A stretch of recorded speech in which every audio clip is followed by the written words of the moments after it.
Saya Gibi Asani. Saya Griselda Martiana. Saya Dewa Marsalia. Saya Nazwa Arzila Putri. Di sini kami dari kelas 10 Farmasia akan membuat tugas video asesmen pendidikan Pancasila. Saksikan video kami ya. Hak adalah sesuatu yang menjadi milik atau bisa dituntut oleh seseorang berdasarkan hukum atau moral. Sedangkan kewajiban adalah tuntutan dan tanggung jawab yang harus dipenuhi oleh seseorang untuk memberikan sesuatu sesuai dengan peraturan yang ditetapkan. Satu, lingkungan sekolah yang bersih, karena dalam menjaga kebersihan sekolah, kita turut berperan dalam menciptakan suasana belajar yang nyaman. Dua, fasilitas sekolah yang terjaga. Fasilitas sekolah seperti ruang kelas, perpustakaan, dan laboratorium merupakan tempat kita untuk belajar. Oleh karena itu, penting bagi siswa untuk menjaga fasilitas tersebut agar tetap berfungsi dengan baik. Yang ketiga, kebiasaan mengerjakan tugas dan belajar di sekolah. Hal ini juga berkaitan dengan kewajiban untuk aktif dalam kegiatan belajar di sekolah dan memenuhi semua tugas-tugas yang diberikan oleh guru. Yang keempat, tentunya rasa menghargai yang tinggi. Sebagai siswa, penting untuk membantu siswa lain dalam proses belajar, baik dalam bentuk kerja kelompok maupun saling memberikan dukungan. Penting bagi seorang siswa untuk menghormati hak-hak orang lain di sekolah agar tercipta lingkungan yang aman, damai, dan harmonis, serta menumbuhkan rasa tanggung jawab, toleransi, dan kerjasama. Dalam Undang-Undang Dasar Negara Republik Indonesia tahun 1945 telah ditetapkan hak individu dalam bab 10A yang menyatakan bahwa hak asasi manusia yang mencakup pada pasal 28A hingga 28J.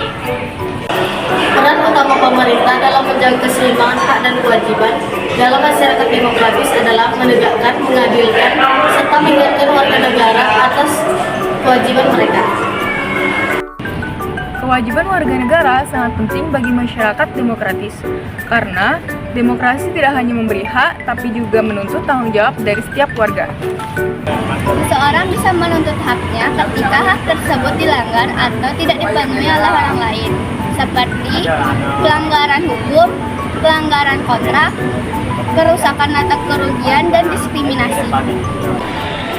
Status kewarganegaraan seseorang di Indonesia dapat ditentukan pertama, yaitu keturunan ius sanguinis, kedua tempat lahir, ketiga naturalisasi, keempat perkawinan, kelima permohonan kembali.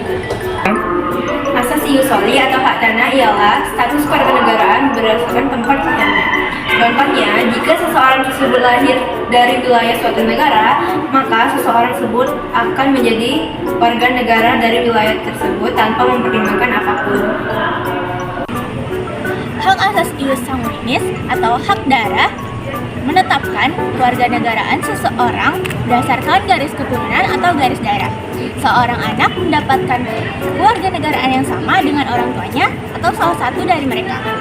Dan pasal 27 tentang hak pekerjaan dan kehidupan yang layak.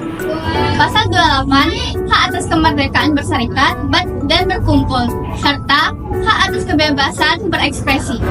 Pasal 28A sampai 28J yaitu hak asasi manusia seperti hak kehidupan, hak kebebasan, dan hak keadilan. Pasal 29 hak atas kebebasan beragama dan beribadah. Pasal 30 yaitu hak atas pertahanan negara dan kewajiban bela negara. Yang terakhir yaitu pasal 31 hak atas pendidikan. Jadi pasal-pasal ini menjamin hak dasar warga negara dan mewajibkan negara untuk melindungi dan menghormati hak-hak tersebut.